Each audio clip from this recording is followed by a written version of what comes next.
आज मु मो रोषे बनाऊँगी आलू पोटल बादाम नड़िया रस दिया तरकारी से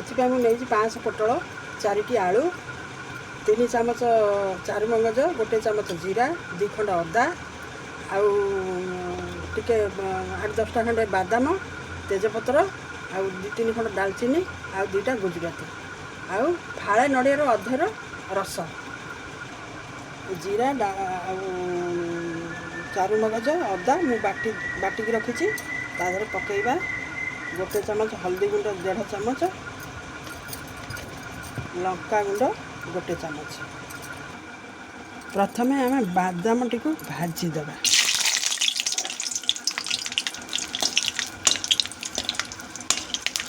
बादाम दुटा भजा हो जाए आम काढ़ीदेवा गोटे पात्र को काढ़ीदेवा से तेल रे आम पोटल आलू कषिदेवा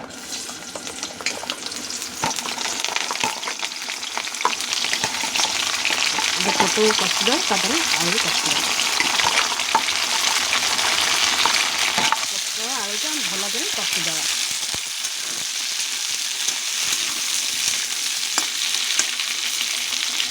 पोटल कषि भल कर आम काढ़ीदेवा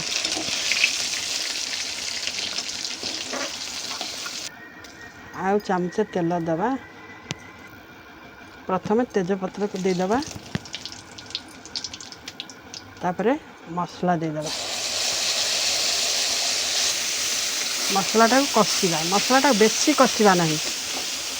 2-4 थर खंडे लेउटेकरी तापरे आमे परिबा पकेदेवा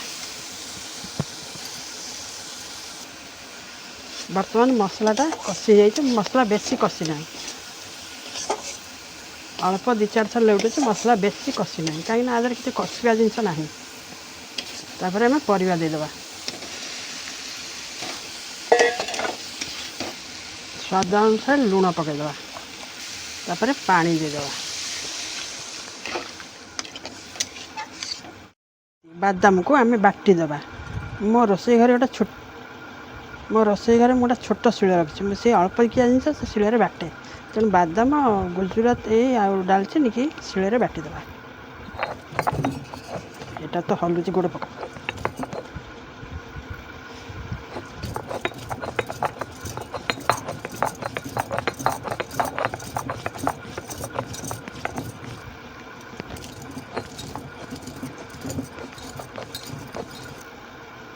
एबे बादाम डालचीनी गुजराती मु बाटी दे शिले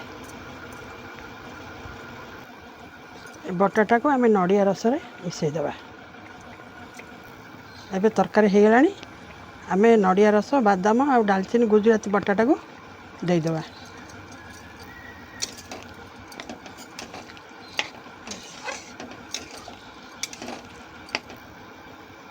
बटाटा दे आम गोले ओल्लैदेवा तरकारी हो गला आलू पोटल नड़िया रस बादाम तरकारी करी खातु केमती लगुच कमेंट करी जनातु।